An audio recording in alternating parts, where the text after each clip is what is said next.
Hello everyone, मैं हूं doctor रौनक, homeopathic physician eight मनस्वी homeo clinic Sikar. हम लोगों ने एक सीरीज चलाई है जिसमें कि हम लोग हेयर रिलेटेड इश्यूज जैसे कि hair fall, grey hair, dandruff, itchy scalp psoriasis, इन सब के बारे में एक एक करके हम डिस्कस करेंगे। हमने प्रीवियसली 2 वीडियोज है उनमें हमने हेयर फॉल के बारे में डिस्कस किया है, जिसमें कि हेयर फॉल के causes, male type baldness, female type baldness, इन सब के बारे में हमने डिस्कस किया है।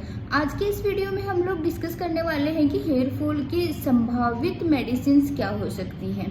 तो सबसे पहली बात जो कि हमें जाननी है वो ये है कि होम्योपैथी में मेडिसिन जो इफ़ेक्ट करती हैं वो एक थोड़े अलग तरीके से असर करती हैं, जिसमें कि हर व्यक्ति की अपनी पर्सनलाइज्ड मेडिसिन होती हैं। कोई एक दवा जो किसी एक व्यक्ति को काम कर रही है वो बिल्कुल भी ज़रूरी नहीं है कि दूसरे व्यक्ति को वो ही दवाएं काम करें। इसीलिए मैं यहाँ पर संभावित शब्द का प्रयोग कर रही हूँ कि हेयर फॉल के लिए संभावित दवाएं क्या हो सकती हैं।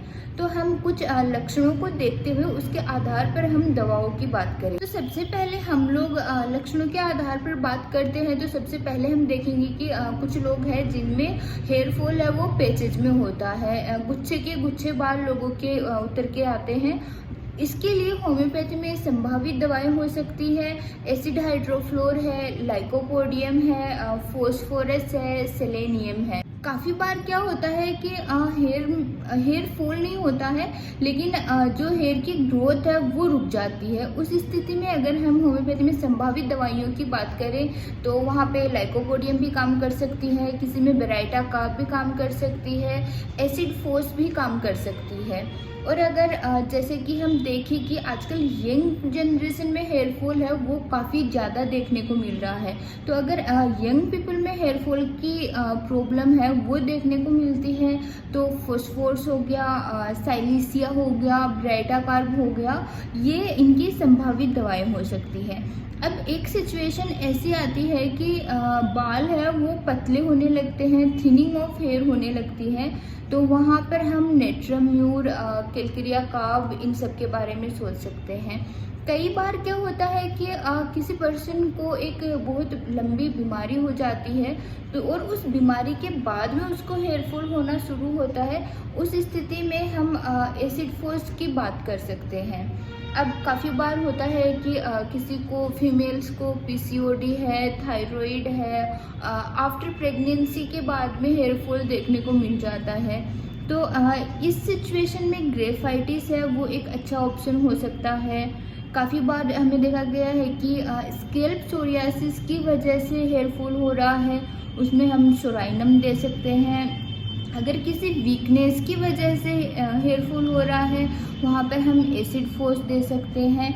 आफ्टर प्रेगनेंसी अगर देखा जाए तो इसमें कैलकेरिया कार्ब और पल्सेटिला हैं, ये दोनों दवाएं काफ़ी अच्छे से काम करती हैं। तो इस तरह से और भी काफ़ी सारे रीजन्स हो सकते हैं जिनकी वजह से हेयर फॉल हो रहा हो। काफ़ी सारे हेयर फॉल के अलग अलग लक्षण हो सकते हैं जिनकी वजह से आपके जो हेयर है उनका वॉल्यूम कम हो गया हो। तो इस स्थिति में संभावित दवाएं हमने बता दी है और पूरी पर्सनलाइज्ड दवाएं हैं वो आप अपने होम्योपैथिक फिजिशियन से डिस्कस करके ही लें। और इन दवाओं की हमने यहाँ पर सिर्फ इन दवाओं के नाम डिस्कस किए हैं, इनकी पोटेंसी है, इनके डोजेज हैं, इनके रिपीटेशन है। वो आप आपकी जो बीमारी है वो कितनी पुरानी है, आपकी एज क्या है, आपका व्यवहार कैसा है, इन सारी चीज़ों को देखकर एक होम्योपैथिक फिजिशियन ही अच्छे से इन सब चीज़ों के बारे में बता सकता है। तो जब भी आप दवा लें आप किसी भी होम्योपैथिक फिजिशियन से डिस्कस करके ही लें। ये वीडियो सिर्फ एक अवेयरनेस के लिए है ताकि आपकी होम्योपैथी के बारे में जागरूकता बढ़े। और बाकी जो दवाइयाँ हैं, सेल्फ मेडिकेशन है, वो खुद से नहीं करना है। वैसे तो होम्योपैथी में कोई साइड इफ़ेक्ट्स नहीं होते हैं, लेकिन गलत डोजेज, गलत रिपीटेशन की वजह से आपको साइड इफ़ेक्ट्स भी देखने को मिल सकते हैं।